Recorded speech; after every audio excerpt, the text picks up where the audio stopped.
अस्सलामुअलैकुम स्टूडेंट्स, मैं doctor Haseeba Khatoon, lecturer from Marwari college, subject Urdu. आज हम लोग जो चैप्टर पढ़ने जा रहे हैं उसका नाम है रपुताज। रपुताज क्या होता है आज वो हम लोग जानेंगे। रपुताज को अंग्रेज़ी में रिपोर्टेज कहते हैं। रिपोर्ट के लग़वी मानी यानी कि लफ्ज़ी मानी रवादात या ख़बर के हैं। ख़ास तौर पर आवाम के सामने किसी चीज़ या वाक़ये के बारे में बयान देना या इतला देना, ख़बर देना ही रपुताज है। रपुताज भी एक रवादात और इतलानामा ही होता है, लेकिन इसकी हैसियत एक अदबी सिन्फ है। इसकी हैसियत एक अदबी सिन्फ की है। जैसे कि हम लोग अखबार पढ़ते हैं तो उसमें भी इतला दी जाती है, हम लोग को ख़बर दी जाती है, लेकिन ये जो रपुताज है ये उससे हटकर है। इसकी हैसियत क्या है? एक अदबी सिन्फ की है।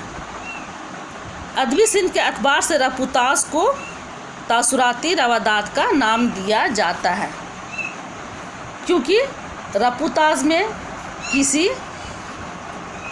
तकरीब या अदबी कॉन्फ्रेंस या मुज़ाकरे या जलसे की कार्रवाई की रवादात बयान की जाती है। रपुताज का मकसद सिर्फ इतला देना या ख़बर देना ही नहीं होता, क्योंकि ख़बर या इतला के इल्म के बाद फिर इसमें कोई दिलचस्पी कायम नहीं रहती। जैसे कि हम लोग न्यूज़पेपर पढ़ते हैं, अखबार पढ़ते हैं, पढ़ने के बाद दोबारा उसे हम लोग नहीं पढ़ते, क्योंकि वो बासी हो जाता है, दोबारा पढ़ने में कोई दिलचस्पी नहीं रह जाती। इस तरह से वो जल्दी बासी सी चीज़ में बदल जाती है, बेमसरफ़ हो जाती है। रपुताज लिखने वाले के लिए ज़रूरी है कि वो तख्लीक़ी मिजाज भी रखता हो, लिखने के अंदाज़ उनका उसी तरह का होना चाहिए, अच्छे लिखने वाले होना चाहिए, है ना। अगर वो सहाफ़ी है यानी कि जर्नलिस्ट है तो इसमें ख़बर को अफसाना बनाने की अहलियत होनी चाहिए। रपुताज में असलूब बयान की ख़ास अहमियत है, यानी कि लिखने के स्टाइल की ख़ास अहमियत है। तो इस तरह से रपुताज क्या है ये हम लोग जान गए। रपुताज में ख़बर देना, इतला देना तो है, लेकिन किस चीज़ की?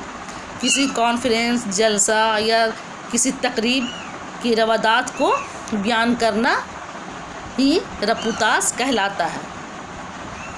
अब समझ में आ ही गया होगा आप लोगों को कि रपुताज क्या है। बस आज के लिए इतना ही, बाकी नेक्स्ट क्लास में। अल्लाह हाफिज़।